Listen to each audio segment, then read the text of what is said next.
Hello everyone and welcome back to the channel. My name is Adi and today we have our first team report from the North American International Championships, and it's a special one because it is me and Alex. We work together on a really cool team, both May Day 2. Alex, how you doing? I'm doing good. I wanted to get this done like immediately because it's just like so exciting. I want to talk about this team. It was a very fun one, and we are going to be happy to tell you how we got here. Yeah, and you got all the way to top 16 over here in 12th place, just bubbling out of cut. And I did not do nearly as well in day 2, but I finished in, I think, 60th place right here. So two for 2 in day 2, pretty good. And I think, maybe a little bit of resistance and we could have taken it all the way, but it was a really, really cool team. Yeah, so I guess I can start with my backstory with how I approach team building, and then we kind of intersected at one point, so you can start from your story after that, I guess. That was good. Yeah, so I came into this tournament after Los Angeles. I did my team report from Los Angeles where I got top 4, and my takeaway from that team report was that I speed crept everyone. Just like my Pokemon were all like 1 or 2 points faster than everyone else's Pokemon, and I kind of got away with murder at that tournament. And people hopefully could impart from that team report that being faster than your opponent is really good. Not a hot take, I think, but especially in this format, we see the people picking up the pace more and more, running timid Miraidon, stuff like that. And I wanted to entirely opt out of that speed war. So I said for North American Internets, I think I want to run some variant of either Trick Room or some variant of like Comfey stuff that we saw that kind of opts out of playing the speed war altogether. And so I thought that Ice Rider Ursaluna was a really strong combo. I was trying Ice Rider Heat Ursaluna and not really having a ton of success. But one of the suggestions that I got was Scarf Annihilate from Chase, who I talked about Scarf Annihilate with earlier in the context of Caloric Shadow. And so I told Alex that, and basically Alex was like, yo, that's kind of heat. I got a team that fits on perfectly. And he showed me this. So yeah, that was, and then I was hooked from there on. So Alex, you want to talk about your backstory? Yeah, I actually went and pulled up 2 teams from my builder to walk us through that. So the first one first, and then the next one. Um, so people might have seen me stream with this first one. I don't remember exactly how we got there. It was like slightly inspired by seeing Artan, who got I think 9th at Indianapolis, using a bit more of a hard Trick Room version of Calyrex Ice, and I was just like, well, why isn't Smeargle Calyrex Ice just like crazy? The clear amulet goes so well there, and you have like the natural normal typing, which makes it a lot harder to remove with like Astral Barrage and stuff that you're going to want to be targeting down the Calyrex Ice with. And then everything else is just designed to sweep and Trick Room as fast as possible, with Urshifu kind of using the Trick Room turns well because it's choice banded. I played a lot with it on stream, but it was like definitely flawed. And then the next team is pretty much like where we were almost there. I think this has Torkoal and Urshifu instead of Annihilate and the Blood Moon Ursaluna. And this was the, I think maybe the exact version or something close to what I played against Marco using. And after watching one more team, I guess we should probably pull up, Adi, let me go ahead and track it down, is the Costa team from Bologna. At Costa, I guess you can just pull it up then. I was going to grab it, but Costa, the caster from Bologna, was using a hard Trick Room team, and it was using Blood Moon Ursaluna. And so I know you the tweeted thought out there somewhere. was, yeah. I was going to go to Cut Explorer, a more sane way of pursuing this pace, but you could always go to Twitter. Nah, I got a Spreads cover. Okay. But yeah, I looked at this and I was like, maybe Blood Moon Fari Smeargle is the way. Like Shadow Rider's been doing very well recently, where we're gonna just prepare for that because like Calyrex Ice kind of handles literally everything else. Like there's certain other ones that are like mildly annoying, like Zamazenta, but Ursaluna's not too bad in that. It's gonna one shot it with Earth Power, and so I took that. I saw the Gudra. I was like, I don't need all that. So I kind of just took this team as well as inspirations from the previous team with Electabuzz, the one that was inspired by Marco, and then like the original version too, where I wanted to have I wanted to use Ursaluna instead of Torkoal because it actually has immunities. It can switch in on things. Torkoal is a little harder to position, And whereas Ursaluna, you could switch in on a electric type attack from Miraidon. You could switch in on an Astral Barrage from Shadow Rider. And yeah, nothing was actually like immune to its damage. So that was really cool. And yeah, other than that, then Adi had mentioned like I want to use Scarf Annihilate. I was like, all right, cool. I'm slapping this on the team. I replaced the Urshifu because it was also a little difficult to get into position sometimes, whereas Electabuzz gave me a lot more security into things like Amoonguss. That was another thing. Like, if you're dropping the Torkoal is like, slower than Amoonguss and Trick Room and going to be able to at least pressure it or force it to Terra. Electabuzz is another way to address Amoonguss. Mm-hmm. Yeah, and it kind of just came together like that. And I think we started playing games with it. We both were also still considering other versions of Ice Rider for the tournament, but we both decided that this was maybe the most fun version to play at the very least. I think we both have regrets if we didn't get to use a team this cool that felt this powerful at the tournament. At least that was sort of what swung me at least a little bit. Right.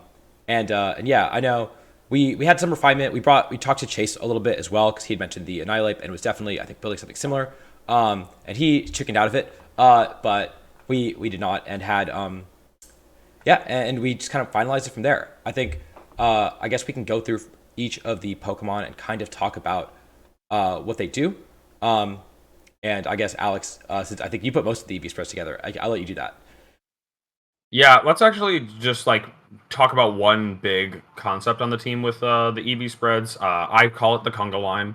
It's not hard to understand, but the conga line is Smeargle is min speed. Min speed Smeargle hits 72 speed stat. And so from there, we made every Pokemon one speed point faster than the next because we didn't want any of our Pokemon to speed tie. That'd make for very unreliable game plans. We could always just make all of our Pokemon 73 speed stat to know that Smeargle's going to decorate and the next Pokemon's going to move. But that's just like really hard to game plan around. So I don't really advise having any of your Pokemon speed tie if it's avoidable. And then so we had like 73 speed stat on the Giraffe, then the Ursaluna was 74, and the Calyrex Ice was 75. Calyrex Ice, I wanted it to be the last one in the conga line because while Calyrex is strong, if it's next to one of the other Pokemon, it might not be just like taking the Oko every time with the Glacial Lance, and so it's much more likely that Ursaluna Blood Moon hyper voices them for half, and then the Glacial Lance does the remaining half, and Calyrex Ice gets those Beast boosts, I know the Chilling Neigh boosts, whatever, and then you can further sweep from there.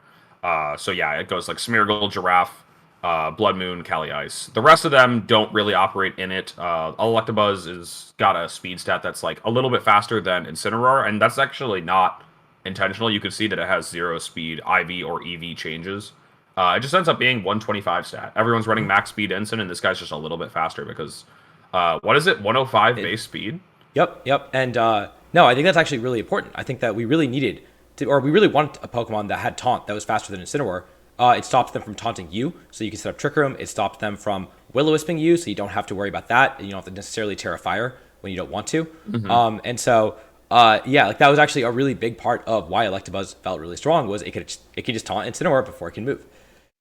Yeah, the speed stat on this Pokemon was not really wasted. You might look at a Pokemon with a 100 speed stat and think that's a little useless for a Trick Room team, but it meant that we didn't have to waste any EVs on it to still run it faster than Incineroar.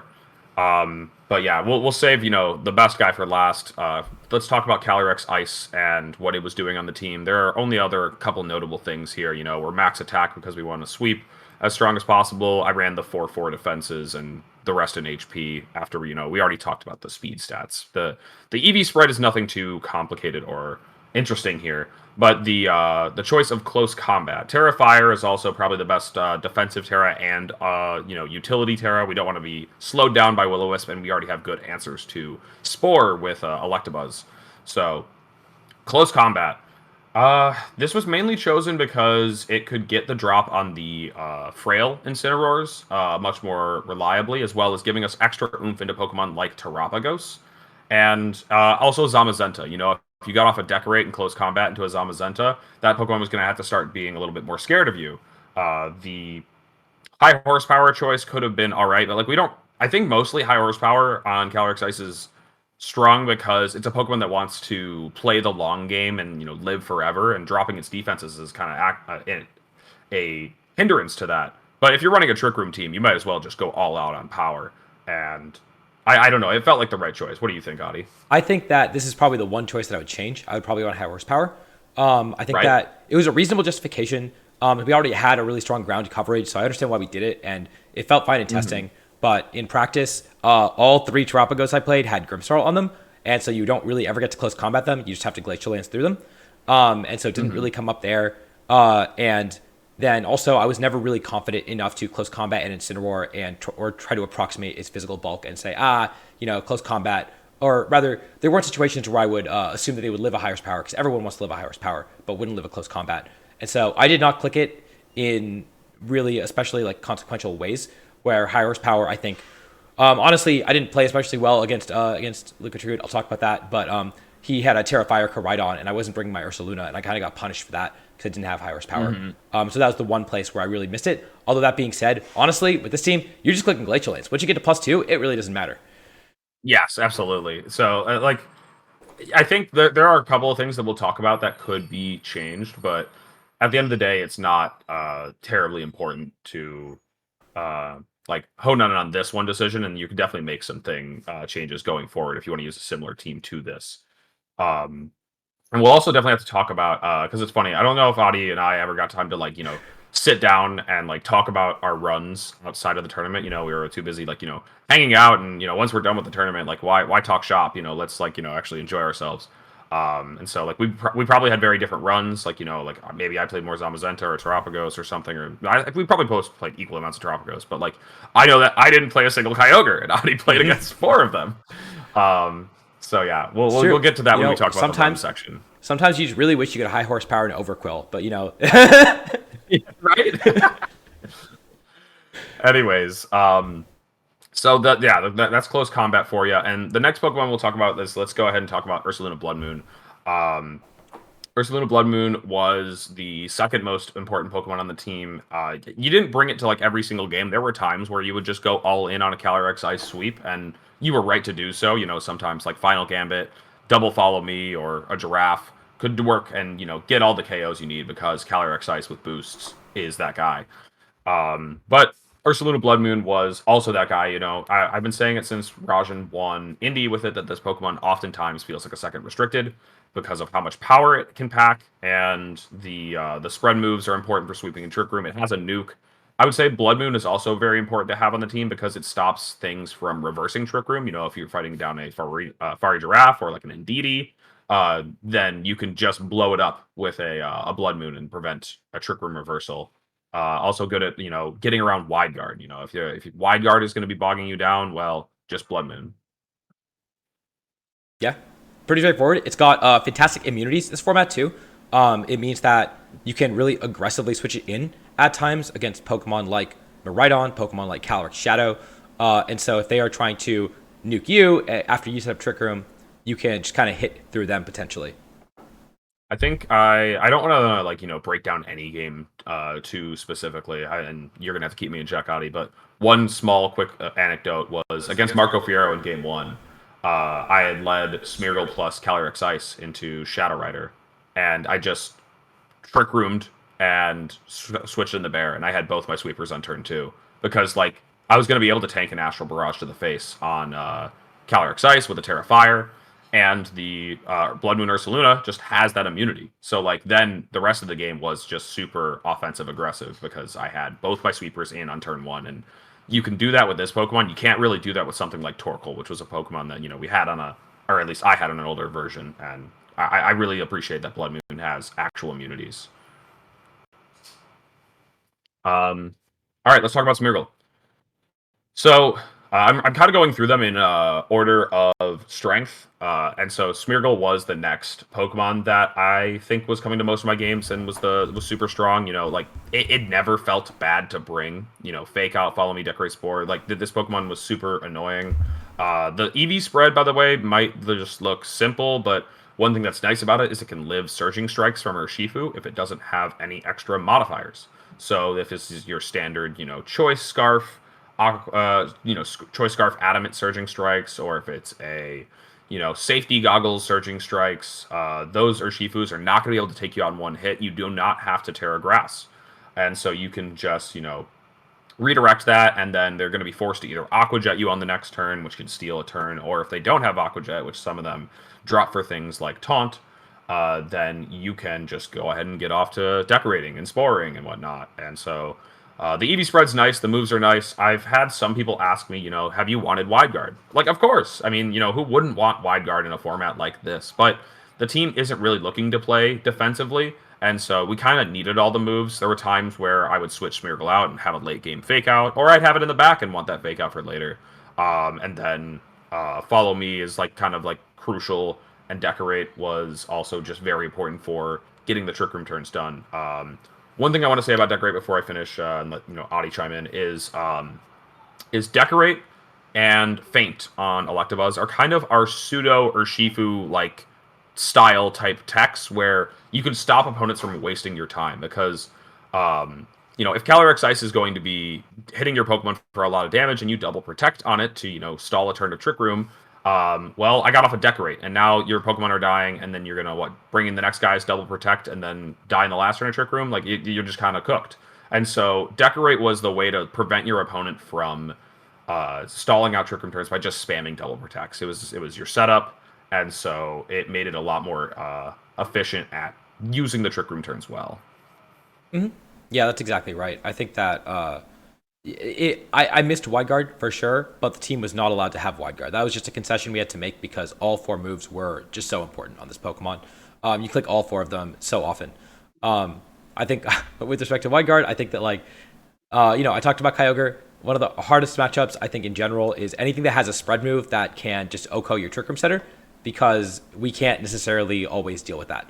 And so that is a weakness for sure. Regidrago was another Pokemon that randomly kind of scared me on some comps, like maybe the team that Nils used at Stockholm. But on some level, every team is going to be weak to something, and those moves were just not that common. The Kyogres that were common were almost all Assault Vest, like the ones that I think Shilianx was Assault Vest still. I know that they were Assault Vest at Indianapolis when he cut as well. And so, yeah, it just we can live those attacks. That's fine. We just kind of game planned for the stuff that was more common and decided that, Fake Out plus Annihilate plus a lot of bulk on our Trick Room setters was just going to get us there against things that we couldn't beat. And we were just going to be so powerful when we did get up Trick Room that we were going to stop you, or we were just going to win the game in those 5 turns. And that's what Smeargle really enabled. Mm-hmm. So I'm going to jump actually to Electabuzz now. Actually, I wanted to save the fun guy for last, but I wanted to. I mentioned this to some people on stream yesterday or in DMs when people are asking about the team, but Electabuzz was like the 4th best Pokemon on the team, and I promise you that's actually very solid. In a format like this, I'm not going to be like, Electabuzz was the most important Pokemon on the team. No, Calyrex Ice is the guy that actually takes the KOs and wins the game. And Blood Moon was also very important. Smeargle popped off in more matches than Electabuzz, but Electabuzz, I felt in my run, was better for me than Giraffe and Annihilate. Adi and I probably played the team mildly differently too, so we'll talk about that to an extent. But Electabuzz was my 4th most used Pokemon, not just for stopping Amoonguss and Spore and stuff. But I guess I should talk about what the set is actually doing and the strengths. But Vital Spirit, for those that don't know, prevents sleep entirely. This Pokemon just can't go to bed. I think if it used rest, it would fail. And so it means that you're immune to Spore, you're immune to Sing, and or Hypnosis. Hypnosis not really seeing a lot of play right now, but Sing from Clefairy, thanks to Adi, shout outs to that guy, was something that you had to be ready for if you're running a Trick Room team, because if you're just having inactive turns where you're not KOing that Clefairy, or you don't have any Pokemon slower than it. We got rid of our Torkoal. That Clefairy is just going to be able to click Sing, and you're going to have to roll the dice. Well, Electabuzz says I'd rather not roll those dice. We have Vital Spirit, Follow Me on it. We talked about Taunt, but Taunt on a Pokemon faster than Incineroar can be very helpful. Feint, I mentioned a little bit, but it is a way to prevent your opponent from wasting your turns in Trick Room. Urshifu is a good Pokemon for hitting through Protect. Well, we have a pseudo way to do that, not to mention that this also breaks Wide Guard. So the team that won Bologna with the Mienshao, Clefairy, and Shadow Rider, this team was very prepared for stuff like that. The feint to break the sash on the Mienshao, break the wide guard, waste. They can't protect. They can't sing because of our Electabuzz. Like, it's so funny to have like a team of such annoyingly strong attackers and supporters just broken apart by an Electabuzz. Hmm. The last thing I forgot to mention is Volt Switch, and like it's very solid because against that team as well, you know, they had this like covert cloak Chi Yu, and you could final gambit it sometimes. That was a game plan I got to do in some games, but another way to prevent taunt is to just click follow me, and if you click follow me with Smeargle, what are you doing turn 2 with a taunted Smeargle? Crying. That's what you're doing. You're very sad. You have to switch. Your momentum sucks. With Electabuzz, you've clicked follow me, and you have 2 options afterwards while being taunted. You could feint to break a protect or a wide guard, or you could volt switch into some trick room sweeper or a Smeargle or whatever, you know, just to keep up the momentum. It felt a lot more active that way, and I loved it. The set on this Pokemon felt so phenomenal. I should actually, while you talk a bit, Adi, let me go ahead and grab the person who came up with the Electabuzz idea, so we can give credit where that came from. Yeah. I think that's exactly right. Honestly, I think one of the things that I didn't do especially well that I should have done better is just aggressively click Volt Switch. Even turn 1, right? A lot of times you can call them out. You can say, you're not clicking Taunt into my like Electabuzz, right? Like, or what if I just click Faint Glacial Lance, or you know, something like that, right? So you can really get a lot of momentum with that move, because the biggest problem with Trick Room a lot of times is that you have to get your attackers into on the field after Trick Room is on the field. Ice Rider is of course so good at doing both of those things, but you can't always lead Ice Rider, or other times you really want your Ice Rider next to your Blood Moon to create that ice ground pin that is so strong. And so it really does create a lot of momentum on top of the fact that Feint is really good. And then the other thing is that the thing that this team lacks is a priority move. And when you are trying to Oko things, Focus Sashes are really annoying. I think one of the most annoying Pokemon for me with the Smeargle mode was Rock Ogerpon, for example, because you can't Spore it, and yeah, you can Decorate, but you're still putting it down to Sash, and then you have to, and then, you know, it's doing a lot back with its Rock moves. So Electabuzz was so good there because, yeah, you take it down to Sash, and you Feint it, and they can't even Protect, right? So, or Spiky Shield. So that makes it, I think that specifically, feinting the Rock Ogerpons, feinting stuff like Chenpao was a really, really important part of the game plan. Like you said, it is so important to take full advantage of those Trick Room turns. Yeah, it just had the perfect kit. And then also on top of that, 2 other things is that, 1, it is so bulky. I know you touched on that, but man, it is so much bulkier than like Clefairy is. If you look at like Eviolite Mons, it really is a fully evolved Pokemon that just got an evolution. And then the other thing is Terra Ghost, is that we debated the Terra type a little bit, but Terra Ghost is really, really good into Zamazenta. Feint is really important against Zamazenta, so you want to bring it in that matchup because they can't wide guard your powerful spread moves. But then on top of that, you also get to you just get to redirect all their body presses, and with all this physical bulk, they're not like Heavy Slam isn't doing that much, Behemoth Bash isn't doing that much, and so Terra Ghost was really, really important there. You could reasonably. Did you Terra Electabuzz during your run? I Terra'd it against the one Zamazenta, and I think I Terra'd it once against a Fake Out, but I didn't need to, or I wouldn't have made it. I lost anyways, but yeah, I went for a Last Ditch Terra on it once, but I think against Zamazenta was the one time where I really used it. Right. Yeah, I didn't. I think I either Terra'd it 0 times or Terra'd it once in a already lost position for a last ditch effort. But it wasn't the wrong Terra, and plus, Ghost is a Terra that gives a decent amount of sheet pressure too. Something that you got to consider. Like, you know, I didn't Terra Grass the Annihilate ever, but Adi and I talked about it before. It could have been fighting. It could have been grass. Like, it's just like sometimes if you're never clicking Terra on a Pokemon, you want the Terra that's most threatening as a what if. You know, like your opponent's going to read it and think, well, oh, I guess they could do that too. Maybe I shouldn't do this. You know, like even though you're never thinking it, you're thinking, I'm never going to do that. That's a waste. Mm-hmm. And then I guess, did you have more Electabuzz thoughts? I don't know if I saw you post the thing. I posted the tweet that it's me, but quoting. So the person's there too. Foiled Feline thought of this idea during a coaching session. Also, I gave some Electabuzz thoughts in the .esports article, whatever, if you want to go look at that too. But yeah, Foiled Feline basically said like, hey, you know, I was, you know, getting some coaching from Marco, and I was the one that came up with the Electabuzz idea. I was like, that was what inspired it. I was I was laddering on. I actually looked up the date yesterday on stream. It was May 23rd. So before Los Angeles, the Electabuzz was conceived of and thought of by this person, and then I just stole it off ladder from playing Marco Fierro. I was playing some practice games for Los Angeles. I queued into it and I was like, dude, I might just throw it all away and run Electabuzz at Los Angeles. This Pokemon looks too perfect for a Trick Room support. This was on the older version with like Torkoal and Urshifu, so that's what I would have run if I was running it back at Los Angeles. But yeah, I was just like testing some random stuff. I actually queued up like a game with Shadow Rider. I hate Shadow Rider, but I was just like, what does this team even lose to? Let's learn, let's find out. And then I got collapsed by this, and I was just like, huh, you know what? That actually looks pretty solid. I'm pretty into this. And so yeah, I don't think I have anything else to say about Electabuzz in particular besides that it. What the last thing I guess is like on the topic of Feint. Adi mentioned it's our only priority move. There were times where you would get to like an end game and you could like they would preserve their Sash Pokemon because Sash Pokemon are good at stalling out Trick Room turns with Protect and then tanking 2 hits. Well, yeah, you could just like feint them for that final little bit of HP as a priority move, and that can be really nice at eliminating those like situations where Trick Room doesn't take all the KOs. One more thing, I guess, is that I talked about Electos being the 4th Pokemon. It is the Pokemon that I was bringing, like, those 4 Pokemon that we mentioned so far was probably my favorite mode that I would use if I was able to.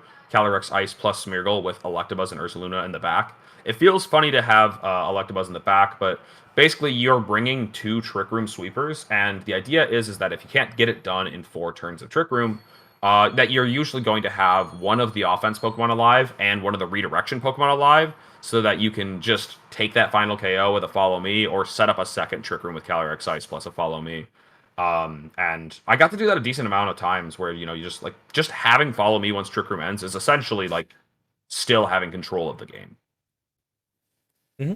Yeah, again, we did say we want to win 5 turns, but you do get Trick Room up a second time, a decent amount of the time, against teams that are trying to stall out Trick Room specifically. The teams that can trade damage in Trick Room, it's a little harder, but if they're just trying to stall it out, click and protect, trying to switch defensively, even if you can't get Decorates off, the Electabuzz can still enable you to win the game in a lot of different ways. And I guess for that, the Farigiraf is also kind of tying right into that, if you want to talk about that next, because it's the other. Yeah, Giraffe is it is the 5th Pokemon on the team, in my opinion. The Pokemon weren't added in this order or anything, so don't get that twisted, but it was probably the 5th most valuable Pokemon for me. There were times like, it was very good against Shadow Rider teams. I used it against both Marco Fierro and Wolf Glick, and it helped out there, denying the fake outs, as well as, having switch-ins to Astral Barrage. And it can technically set Trick Room, but I usually tried to avoid setting Trick Room with it and just lead Calyrex Ice, because momentum is so important when it comes to Trick Room. And if you get up Trick Room with Electabuzz plus Giraffe or Smeargle plus Giraffe, the momentum's still going to be a bit low. Smeargle a little less so because you can decorate. But anyways, we had Terra Ground on it to give us a little bit better odds against Baridon, and that was helpful in my match against James Evans in the last round of day 1. So I got to use that a bit there. Psychic Noise and Terra Blast. These were ideas from Audi. I think I was just messing around with like Hyper Voice plus just regular Psychic, and the moves changed around a lot. You can run Dazzling Gleam as the like perfect Sash chipper, because that's kind of what the Pokemon's supposed to do, but it also feels the least noteworthy. You can run Foul Play, the least impactful, I guess, or it just doesn't do damage. Foul Play is very good for either of the horses, and Hyper Voice if you actually want to sweep, but then there's some immunities to that. But yeah, Adi, why don't you go ahead and talk about the moves and I guess the item too? Yeah, so I think when you had a Hyper Voice when I saw the team first, and and again, the idea was that, if you do really, really need a lot of help getting Trick Room up, you can lead Smeargle for Farigiraf. It is a very safe way to get Trick Room up, but you're not getting your sweepers in if you do that. Not enough time to win the game. And so you need your Farigiraf to exert some pressure. You can decorate it, and then you can actually start exerting pressure with Farigiraf. Maybe get to +4 because they just don't KO you, right? And if they KO you, then you get your sweepers in. So it was an idea. But in practice, that didn't really get you there. Decorate Hyper Voice was not going to get you there against most good teams. And so I said, what if we try to do this game plan specifically in one matchup where we need it? And that matchup was Miraidon. Because Miraidon, it can be really hard to set up Trick Room. They have a lot of damaging options. And if they just nuke your Ice Rider, then you lose the game. And so Farigiraf being a way to get Trick Room up while exerting some other pressure was a little more consistent. I thought Terra Ground, of course, added some volatility to the situation. You didn't always have to do that. There were other modes. You could annihilate them, for example. But I really wanted the ability to... I really wanted something against Miraidon. I really wanted to optimize this Pokemon to beat our bad matchups. And so specifically Psychic Noise and Terra Blast with Terra Ground did that with Decorate because you could Terra Ground really safely into Miraidon. They would have to call it and Draco Meteor you, usually with a Smeargle on the field, so you have redirection pressure. And then on top of that, Terra Blast hits the Miraidon and the Chi-Yu and the Iron Hands on their team. Which are usually what we saw. We saw at the Bologna Regionals get second place. And so that was the version we were kind of prepping for. And you hit basically all their Pokemon, all their damage dealers.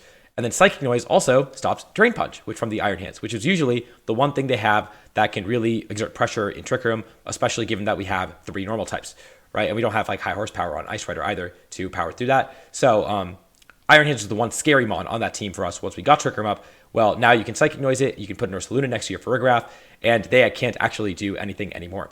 And so that was why we ran that combination of moves. Psychic Noise was way, way better than I thought it would be. I got to Psychic Noise a Terapagos, and then it doesn't get Terra Shell back if it has leftovers and Rillaboom, which is pretty cool. So that's another way to really create your pins there. Even if they have Substitute up, it hits through Substitute, which is kind of cool too. So you have that also is extra utility for the Pokemon. And then I faced a Sinistcha, and I wasn't sure if it would stop Sinistcha's healing. I still don't know that. I never checked. Do you know? It should stop it from clicking Strength Sap on itself to heal itself. It also, if you Psychic Noised let's say it was a Terapagos with the Sinistcha, the Sinistcha's switch-in ability Hospitality would be denied from Psychic Noise. So that was the situation. Assuming it's not Covert Cloak. That was the situation that I was wondering about, because that I did place the Sinistcha Terapagos in day 2, and they didn't bring it. But yeah, so that's the reason for the moves. Helping Hand is a given, Trick Room is a given, obviously. And we talked about the speed IVs. And then we actually changed the EV spread at the last minute to live, I think, Surging Strikes in Rain from Terra Water Urshifu. I think that was what it did, right? Something like that. And then I lived one Wicked Blow during the tournament. I kind of forgot that this Pokemon could do that. That was a thing it did a lot in Regulation F, but it never once crossed my mind. I switched it on Wicked Blow, lived on 3, and it did motivate them to Terra Urshifu next game, which honestly kind of helped me. Mm-hmm. And that was a... I think that was a 50-50 roll. I looked it up afterwards. But yeah, so don't necessarily rely on that. Or they were Jolly, one of the two. I picked this team partially because I thought that people are going to go faster and faster. We're going to get more and more margins because they're going to invest less in bulk, less in damage. We might get away with things like that. So that might also be the case. I don't really know.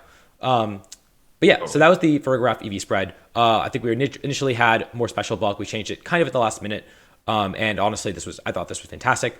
And then finally, the mental herb was because we were afraid of taunt, and we originally had safety goggles. But again, just being able to set up Trick Room with momentum, so you don't necessarily have to click Follow Me away from the taunt. You could do things like click Volt Switch Trick Room and then get your sweeper in immediately. Or Final Gambit Trick Room and get your sweeper in immediately, and not have to be afraid of the taunt Pokemon was another reason that, or was the reason we had it. I don't know if it came up that often, but in my testing, the taunt Fluttermane with booster energy could be very, very annoying on certain teams. And so I really liked it into that specifically, because otherwise you can't fake that out and you can't Final Gambit that. Yeah. I got 0 value out of Mental Herb, but I also think I would have gotten pretty much 0 out of Safety Goggles. Electabuzz carries the load against those teams super hard. Something else that we didn't really mention was Smeargle's Terra is Grass, and there was at least 2 situations where I Terra Grassed Smeargle with the purpose of, just redirecting a Spore or preventing a Rage Powder or something. So, yeah, I think that it's just not super needed to be Safety Goggles. Honestly, half the time I wish this thing was just itemless, just so I could take less from knockoff. Those knockoffs were hurting. There was no way around it. But Mental Herb was probably like, oh, again, strongest sheet pressure. It meant that they, looked at their Pokemon with Taunt on the team and were like, if they're bringing Giraffe, I'm getting a lot less value out of this. And so I definitely think it was a better choice than Safety Goggles, and I'd probably still keep it on there regardless of that. Yeah, I think the one matchup that's really shined was against Calyrex Shadow Rider. We were really scared of Calyrex Shadow Rider. Didn't want to lose to that. I certainly didn't want to lose to my own team. And so being able to reliably set up Trick Room a second time with this guy was the real MVP for why it was on the team for me. Obviously, stopping the double fake out games was also really nice. But Yes. yeah, those were the two main reasons. Maybe stopping annoying Sucker Punch if there's a Chen Pao that's especially annoying. But yeah, and then again, it was up there from Miraidon. I didn't face a single Miraidon, so it actually didn't come up for me at all. But yeah, it was kind of teched out to beat some. It was teched out to beat the matchups that we wanted to beat, but it was not really part of the powerful mode that we built the team around. It was there to fix all the other stuff. Yes. Two last things I want to say about it is one on the topic of team sheet pressure as well. I did not lead Giraffe a lot, and honestly, I brought it in the back a good amount too. I mentioned I like setting up Trick Room with Calyrex Ice because it's good for momentum, having it on the field from turn 1. And so, turn 1 of Trick Room especially too. So I guess turn 2 if you can get it up on the first turn.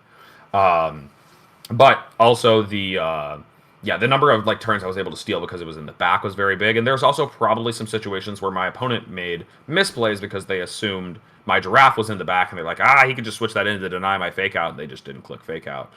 Stuff like that. This Pokemon is one of the strongest, team preview sheet, whatever pressure you want to call it, Pokemon in the game, because they just always have to think about it being there in the back, stealing a turn from them. And then the other thing I wanted to mention about it was, actually, it kind of slipped my mind. I actually, yeah, there it is.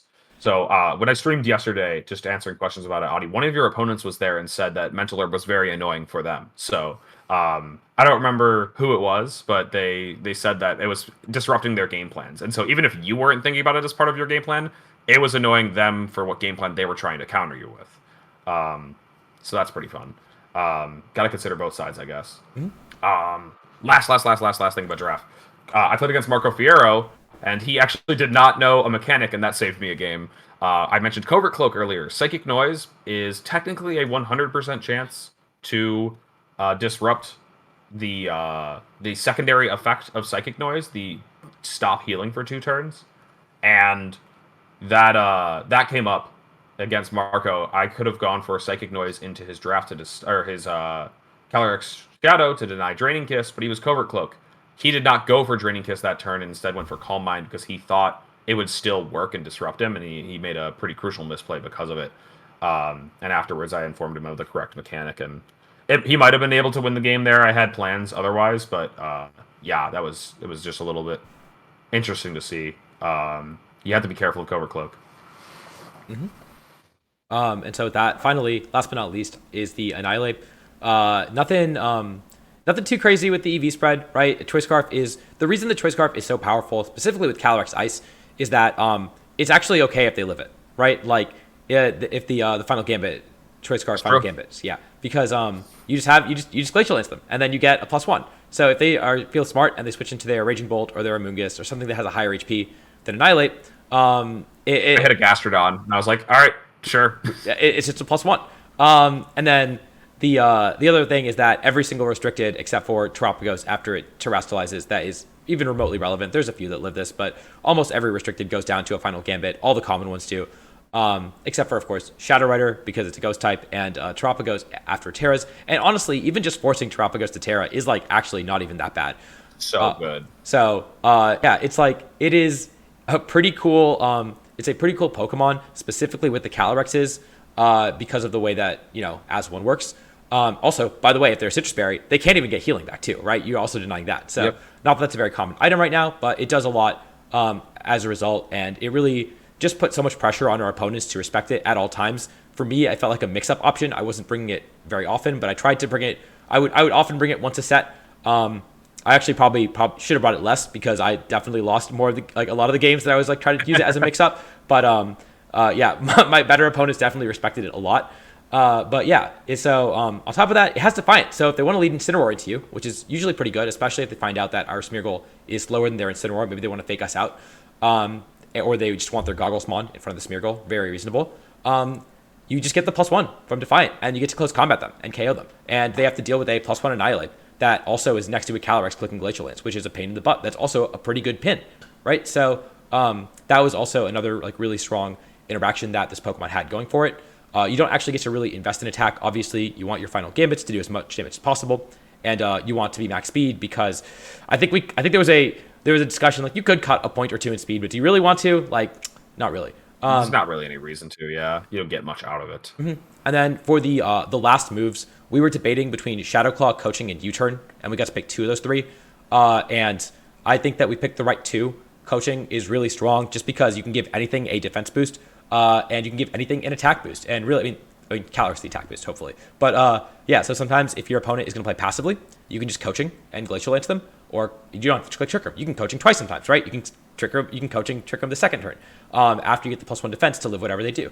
And similarly, Shadow Claw was really good because you can force Calyrex to Terra, Calyrex Shadow to Terra, and if they don't respect it, then you final get. If they don't respect it, then you do have the option to Shadow Claw them, and if they do respect it, then you can even final gambit them. But if nothing else, you have forced to Terra against a Pokemon that otherwise doesn't really want to Terra against your team because nothing else hits super effectively. And so they usually have other Pokemon that want to Terra. And in one of my rounds against Alan, I said, you know what? I know that you don't want to Terra your Calyrex in this matchup. I'm just going to Shadow Claw you turn 1. And he didn't Terra, and I won the game on turn 1. Oh my god! So like, I think that both those moves are really, really strong. I also posted a screenshot in testing where I called them Terraing and final gambited them and KO'd them immediately, which is also pretty funny. Right. I would not make that play in tournament, but I will make that play on Pokemon Showdown.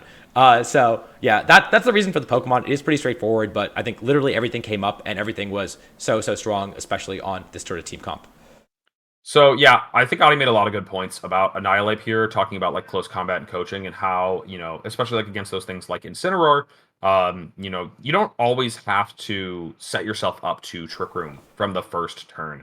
We talked about like, clicking close combat into that Incineroar plus a Glacial Lance. And I think that's something that people get really hung up on when they look at hard Trick Room teams is thinking, well, I've got a game plan. It's set Trick Room from turn 1 and then go from there. But one of the best ways to create advantage is to soften up your opponents before going into that Trick Room, and then it'll be that much easier to take all the KOs you need in the 4 turns.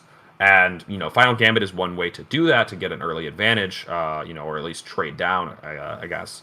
But coaching is another way to do that, and it's a way to punish passive play from your opponent. If you're not a boomer, you might not know that I won a regional in 2017 with Final Gambit plus Trick Room. Back then, it was Lucario, who only has a base 70 HP stat. It does have Inner Focus, kind of like Annihilape's, natural ghost typing. And, it's also a fighting type and whatnot. That's so cool. Wait, it couldn't be intimidated? That's great. Dude, if my Mudsdale, which is also on the team, could run Inner Focus plus no Intimidate. Like, it has Inner Focus, but anyways. That's not the Pokemon we're here to talk about. We have a different horse in charge on this team. But yeah, Mimikyu is the Pokemon I actually want to talk about here, funnily enough. It has Swords Dance. And now, our Calyrex Ice doesn't have room to run Swords Dance, but what it does have is the ability to just click attacks like Glacial Lance next to the coaching. Back then, Lucario didn't have anything like that, but if I clicked Final Gambit into Upper Text and set Trick Room, I'd be stuck with a Choice Scarf Pokemon in Trick Room, and that would be so low momentum, they would just KO it the next turn, and then from there, you would be just basically down a turn of Trick Room, and it would be very bad. So oftentimes, if I knew my opponent was going to double protect, I would click Swords Dance. Now, in this case, we have the option to click Coaching. Coaching is cool because it gives the Calyrex Ice some boosts that it can really use. The defense boost is a little less useful, but the attack boost is very good. They can't get rid of it because of Clear Amulet. And if you called that right and they just went for a double protect and you just clicked Glacial Lance, then the next turn you can click Coaching again. You're up to +2. It's basically like you got to decorate off and then some. And you can then follow up with a Trick Room or just click Glacial Lance, let them KO your Annihilate at some point, bring in the follow beam Pokemon, keep clicking Glacial Lance, or set a delayed Trick Room.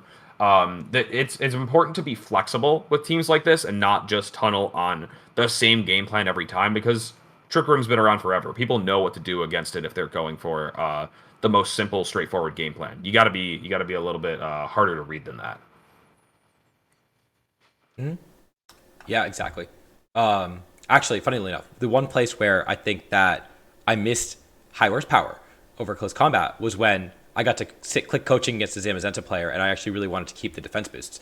Right. But yeah, I think coaching. There are some matchups where getting the defense boost is really valuable, but also just punishing passive play is so easy. If they're not threatening you immediately, they're trying to bait out the final gambit. Then you can just coach for free.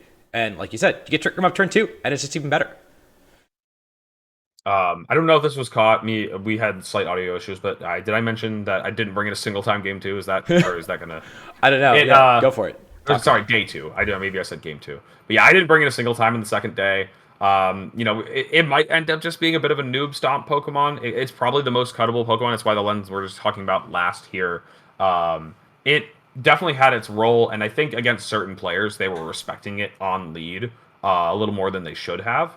And so, like against Wolf was leading Giraffe plus Sash or Shifu every time, and I couldn't Final Gambit either of those Pokemon, and I was never leading it or bringing it to that matchup, but maybe it did influence the Pokemon that Wolf was choosing to lead against me. And so it's another Pokemon that has solid sheet pressure, team preview pressure, where your opponent can't just mess around and lead, their anti-Trick Room tech that also has less than 110 HP, because they will just get cleared off the field. And if they lead that Shadow Rider, it's usually not too bad, because Calyrex Ice with a Terra Fire can live in Astral Barrage, and Fari Giraffe can also live in Astral Barrage easily. And so if they lead their Ghost type, then that just kind of tells you, like, well, that's where I don't Final Gambit. I'm going to Final Gambit the other one for free. One last thing I want to mention is that shoutouts to Antonio Sanchez, Roxon, who had the guts to just say that I wasn't going to Final Gambit that turtle game 1, turn 1. And so I Final Gambited his Scar first, and he just got up a Calm Mind. We had a solid game that I think I ended up winning the first one, but it was just like, I love that from you. You're just like, you could have lost the whole game turn 1, but you're like, Alex is a good player. He's going to respect me. And so I'm going to make this super disrespectful play. I loved it. It was just like, dang, let's go. This is going to be a good set.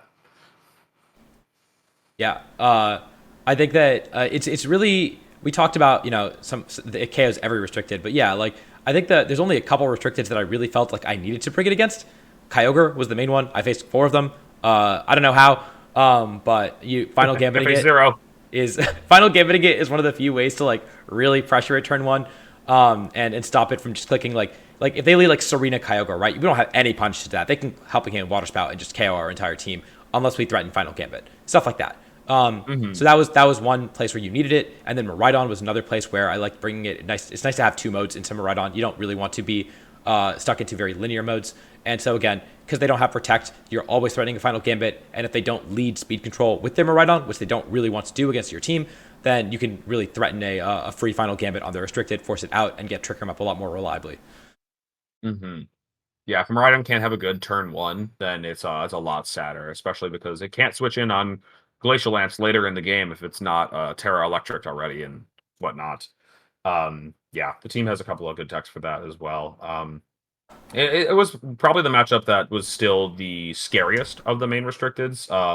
Let's actually talk about that now. We can talk about schedules as well. I have my Passeress, so I have my entire matchup document. This is, I think, -2 sets that I played on the car, but I really do think this is a pretty reflective of our matchup spread.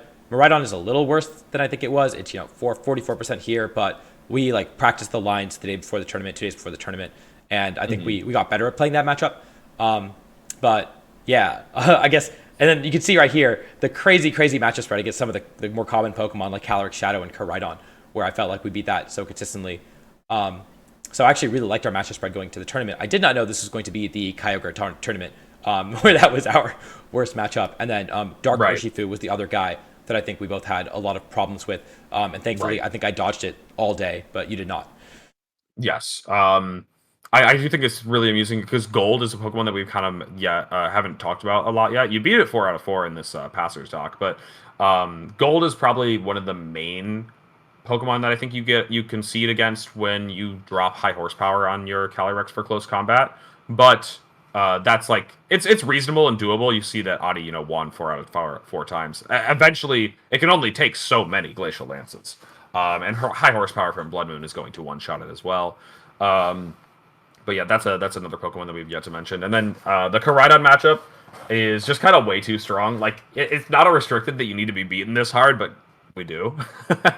I lost to it. Unfortunately, I lost to it around 1 of day 2. I lost to Luca, who just played out of his mind. He's so good. yeah. But If you're gonna lose to anybody, it's gonna be the best player of an archetype, of course.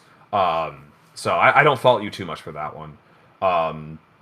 Anyways, yeah, let's jump into your schedule. I guess we can start talking about who you actually played.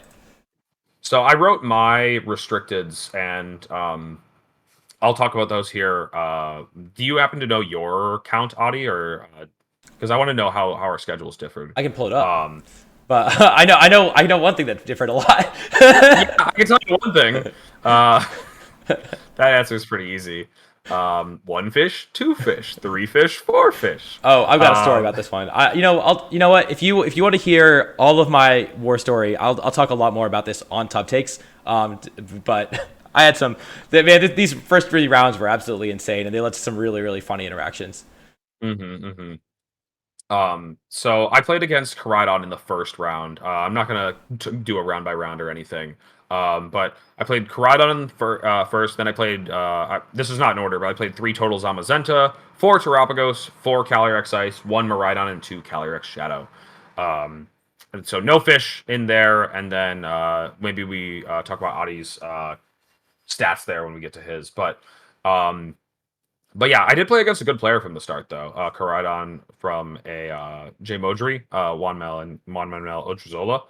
I'd probably butchered that maybe, but anyways, I played a lot of strong players throughout my schedule. I got some nice wins, and I was pretty happy with those. I played against Roxon in round 5. Lost to Justin Burns, which we kind of mentioned in the previous section just barely, but Darker Shifu can be very problematic. And so, yeah, he put me down pretty easily in a 2-0. It's not all Darker Shifu. It's mainly that Justin has a Calyrex that is slower than our Calyrex, so I can't, Trick Room in this matchup very reliably. And then the Darker Shifu, if I don't set a Trick Room, it's just kind of KOing my whole team. He's got me a bit in a speed sandwich. That is something that we did not talk about, but we should probably emphasize. Find out speed tiers. It's really, really important. That 70 to 75 speed tier is very, very crowded with a lot of Pokemon. You see Iron Hands in there, so you see Calyrex is in there. All sorts of stuff is kind of in that speed area. And knowing if you're the faster Calyrex, knowing you're faster than their Iron Hands is very important. So yeah, that is that can change the way that you play matchups entirely. Oh, 100%. So basically, just all the Pokemon that are on our team besides Smeargle, and then plus Iron Hands are like the Pokemon that you're gonna see in. Sorry, the guys in the Kunga line. I mean, you don't have to worry about the Electabuzz mirror or the Annihilate. You might now. But yes, the rest of the Pokemon, Calyrex Ice, Blood Moon, and Fari Giraffe are going to want to figure out if their guys are, the fast Blood Moon. Are they just running a regular Giraffe around 80 speed? Is their Calyrex Ice somehow speed crept past ours? Or are they just running a normal slow one? Those are the things to look out for, and then Iron Hands is the last one that Adi had already mentioned. But yeah, I don't think I have anything else to say about the Justin Burns one, except that it was a bit of an awkward pin. I won against Calyrex Ice in the next round against Ryan Haig. I did lose game 1 in 2 turns, which was very amusing, and then won the next 2. But I just was like, oh yeah, no, I was not supposed to lead Annihilate. By the way, that was what I led, Annihilate, and it's just like, yeah, Annihilate instantly lost me the game against a good player. All right, maybe this guy is not supposed to be on the team. Anyways, played against James Evans in the last one, and then Wolf, no, day 1. I was very scared. I think Wolf had a positive matchup, but we had a very close set. I lost game 2 on a crit, and so I basically 3-0'd. Don't have anything else to say about that one. And then Aurelian, Audie played. We can talk about that. He played on stream. You saw that one. Audie gave me some good information, and that information allowed me to take it to 3, where I just barely messed up in the last one. So it's winnable, but that one was a bit hard. Then I played Jody in the same matchup as Burns, but he didn't know the matchup, so I won. I played Michael on stream, beat Marco, and won against Daniel. And unfortunately, Daniel was a pair down in that last round, and a bunch of other things went poorly with my resistance. And so, yeah, ultimately ended up bubbling. But yeah, if you have any questions about like very specific matchups, like oh, what did you do against this or that? Feel free to just hit me up with a DM maybe. Yeah. If I You feel should like go to giving time to it. twitch.tv/TopNationTV and ask him while he's live streaming or while I'm live Yeah, streaming. I like can answer now questions once too. this team report goes up, I'm going to be playing a lot of games with this on stream. It's such a fun team to play, so it's so easy to stream with. I will also be streaming more this summer now that we have less Pokemon. I've got some plans. Yes. Big plans. Look forward to that. But yeah, so I guess it's Let's talk about yours a bit, Audie. I want to know Yeah. what restricteds that Okay. you played against. So round one, I'm sitting against my opponent. It's their first tournament, and they're playing Kyogre, and I'm really scared to face Kyogre, but it's their first tournament, and so I kind of just get to Smeargle through them. They take a game because I do have to like. The thing about Kyogre is that to me it felt like I had to call the leads right and then call the 50-50 turn one. Like I mentioned, if they just led Serena, Kyogre, and clicked Helping Hand, Water Spout, if I lead Smeargle, I lose the game immediately. I guess. But if you want to annihilate, you kind of win the game immediately. But if I lead Annihilate, I win the game immediately, right? So I have to call their leads right. But if they lead like Jugulis, Kyogre, then all of a sudden Smeargle is just a crazy lead, right? But Annihilate is a little less good. And so I get the leads right 2 out of 3 games, and I win the set. But it's a really, really scary set to play. Especially since they're Mystic Water, and I was not sure if I lived the Mystic Water Water Spout. I knew I lived the AV Water Spout. I do, in fact, live a Mystic Water Water Spout. Thank you. That was very important, too. So, yeah, and then round 2, I sit down, and I sit down across from my opponent, and I sit down next to Colin Heyer. And, we were considering using the same team. He was using Ice Rider, Heat and Bear, and did not do nearly as well. But I was chatting with him, and I was like, yeah, I faced my worst matchup last round, but I won. He's like, oh, you faced Kyogre. And I was like, yeah, I faced Kyogre. And I looked at my opponent, and I was like, please tell me you're not on Kyogre. And my opponent doesn't say anything. And I said, that does not sound like a no. And he slowly goes under the table and pulls up his Kyogre plushie and puts it on the table. And it was, I think, the funniest moment of the entire tournament. But, I did just have some experience with the matchup. I just played it. And so I did manage to 2-0 my opponent, but again, it really did feel like, again, they didn't have Helping Hand on Serena, so they couldn't click Helping Hand Water Spout and win the game immediately, which was a little nicer. It was a little easier to navigate, but yeah, it was definitely still a spooky matchup there. And then round 3, my opponent, I run into Elisa, and she tells me that, hey, your opponent is in the Wolf subserver and apparently is really into this Reshiram Araquanid team. And all right, like, you know what? Araquanid, it might actually be a hard matchup for us, but at least it's not Kyogre, right? And so what do I know? I get the team sheet, and here it is, a third Kyogre in a row. It is just absolutely unbelievable. And again, I think I get 2 out of 3 games here. But that was just an absolutely insane start to the tournament, which was honestly pretty funny. I played a set against MJ and Koraidon, and MJ beats me. This is Atrix, who makes up thumbnails for Moxie Boosted. Really, really fantastic work. And I lose game 2 because I realized I did not PP max my Glacial Lance on Calyrex, and I lost against Koraidon Rillaboom game state because I couldn't KO them. Guys, there's one there's one Pokemon on the team that needs PP ups, basically. This is the one move. And so after this, I do manage to win game 3, and then after the set, I ask a judge, and they confirm, and they're like, yeah, you can PP max your Pokemon. But also, that means if I go on stream, then I will not have my Pokemon. I will have the rental code that I gave to the at the start of the tournament, which does not have PP maxes, right? And so I play round 5. I talked about my Alan story. I play Aurelion on stream, and I do not have PP maxes for this one. It doesn't really matter. It doesn't come up. We play a pretty close set. We could talk more because I play this team again later, but so I've learned this matchup a lot, and it's not a fun matchup to play. Alex lost to it as well. Wow. I really, really think it comes down to T-Wave, and like that really just comes down to who gets the T-Wave luck. If played optimally, but I did think I played game 3 suboptimally as a result because I did not realize that at the time. But that's all on stream, so you can watch that. I beat Rafe, who's on Zimazenta, and lost to Henry, who was on my 4th Kyogre of the day. Funny, we had actually talked before the round. We had run to each other on the way to the bathroom or something. We were chatting, and we both had these cool Pokemon, which fun for conversation. He was running Overquill, I was running Electabuzz. We both knew each other's teams. But I was really hoping I wouldn't have to face him, and of course I did, and he clapped me very quickly. I did not get to cheese him like I got to cheese kind of my rounds 1, 2, and 3. And I was really excited that he cut. So, His Adi, team is you cool. didn't go into the tournament expecting to be playing Fish as half of your round one or half So of your day one schedule? I saw that Moxie Boosted was on Kyogre and was also going into the win in, and I was like, oh, I know I'm gonna play Moxie Boosted. I'm playing 5 Kyogre in day one for sure. That's how I'm going 6-3. But no, I did not. And actually, funnily enough, the other thing is we were debating between, or I was considering dropping the Electabuzz for Ogerpon Water because it has a very similar toolkit. I never thought about this, by the way. But it has Taunt, and doesn't. And I was running. I thought about Swords Dance in the same way that you ran Swords Dance Mimikyu.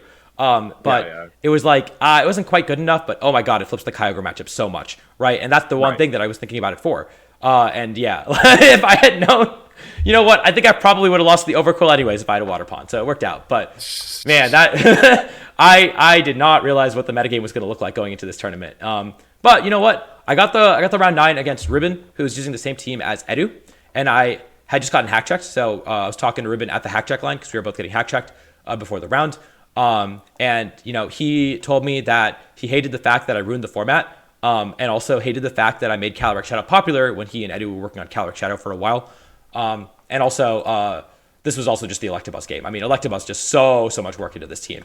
So this was a pretty good matchup. The Terraghost Smeargle with Wide Guard was actually another reason I wanted High Horsepower on Calyrex Ice. I dropped game one because I couldn't hit the Smeargle, and they just took Terraghost Wide Guard, and I couldn't feint it. So, you know, like I kept running into random situations. That was kind of nice. But I did manage to win game 2 and 3, and it worked out pretty well. They had to play so hard, so well to have a chance, and they managed to win game 1. But it is just hard for them to position their Calyrex Shadow in our matchup. Mm-hmm. So I went 7-2, and then day 2 was just not my day. I did not play very well against Luca. Luca played out of his mind. He felt like he got every call right game 2, and then I let Annihilate game 3 and lost. So yeah, that happened. Lesson learned: this Pokemon's just not bringable in day 2. I beat Peter, who was on Terapagos. I lost to Junshi, who was on Terapagos, same team as Aurelion. And I learned the matchup, so I won game 1, and then game 2 I had my my paralyzed Calyrex that was at +3 in Trick Room against his last 2 Pokemon, one of which had just protected. The other was Terapagos that had already been chipped. So I think I had 2 chances to hit through Protect through Thunder Wave to win the game, but we DC'd, and I was up 3-2. And technically he did have a chance to win the game. Like he could have gotten 2 full pairs in a row and won. But it was just such an unfortunate way to lose that, and I was pretty tilted. And then I got the 50-50 wrong with Annihilate game 2 because I just did not want to think about how I was going to play it, so I just let Annihilate. And in the new game 2, in game 2 part 2, and I think it really was a 50-50 about whether they T-wave me or whether they don't. And they did T-wave me, and not only did they call it right, but they also got the full para that really sealed it up. So that sucked. Mm-hmm. And then game 3, they did the thing that Aurelion did game 1 and side T-waved, and I was like, well, they have to hit the T-wave and hit through T-wave twice, which is about a 50-50, and they got it. So that is the way that the matchup was supposed to be played. It sucks. It was unfun. I lost to it twice. Alex lost to it once. I don't think it's a bad matchup. It's just not a fun matchup to play. I forgot to mention, not to jump into the middle of your run, but the only match for me that felt close to unwinnable was against Justin. I did end up beating Jody on the same team, and so I think there are some ways that you can do it. Justin is just a very good player on top of it. But against Michael Zhang, which was my stream game, I think that one was winnable. He just called me out on a bunch of turns, and then against Aurelion, who Adi lost to, the one we're talking about right now. It is winnable. It's just tricky. It can be a bit unfun with Thunderwave, but it's not a auto loss, which is like, I don't know. Again, let me just say one more thing: is that like going out on a win is actually sometimes so like disheartening in a tournament because then I lost to the bubble. I won my last like round, and I just didn't go out on an L, and so I'm just like, could I have won the tournament? Like, it just feels like, I didn't walk away thinking like, yeah, no, this was the issue. It's like, no, I could have won this thing, man. Damn. I think actually the Shilling tank. Yeah. Go ahead and finish talking about your run anyway. Yeah, I mean, there were 2 Kyogre cut. Like, we really did not expect that. Right. But also they both lost in top 8. So, if you hit your matchups, anyone can win the tournament, right? Once you get there. Absolutely. But yeah, I also lost to Zamazenta in day 2. My opponent played well. I think the Zamazenta matchup, a lot of times, if they play well, comes down to calling whether they Terra or not, especially when they're Terra Grass. And you have to either Blood Moon it or Power it. And if they play well, you only get one shot at it in Trick Room. And I got my shot wrong game 1, and I got my shot wrong game 3. They played well. So pretty volatile matchup, but that was kind of how my tournament run ended. I did not play round 15. I filled out a drop slip, and they did not drop me for some reason. So, and Junshi got 33rd on Resistance as the 111-4 that missed $2,000. And I just want to say, I promise I did not spite you. I literally filled out a drop slip and handed it in. That loss might have cost them $2,000. That's so unfortunate that you got to think about like the consequences of everything, but like dang, the fact that they didn't put in your drop slip in time, like the cascading effect, like oh man. Yeah, it was like I said, I gave it in like 15 minutes ahead of time. They confirmed my player ID and everything. Like I do not know what happened, but I literally did not even know that I got paired up. Anyways, that's not really important. Like I said, I thought that I did not really do the team justice in day 2. I think I should have beaten Luca if I had played better. I think I should have beaten Junshi if I had gotten a little more lucky and had the DC. And against Kevin again, it was a very winnable matchup as well. So I think that. I really do think that, with the exception of some of the Kyogre teams, this team could beat anything, and it really could have. The lesson is the team's unbeatable. Well, I don't even know if I think part of the reason why we're doing the team report is because in a field with so much Kyogre, I wouldn't feel comfortable running this again. But it is really, really fun to play, so definitely recommend that you try it out. I think that I don't care about the Kyogre. Whatever, I'm not going to run into that many Kyogre. No, the real thing is.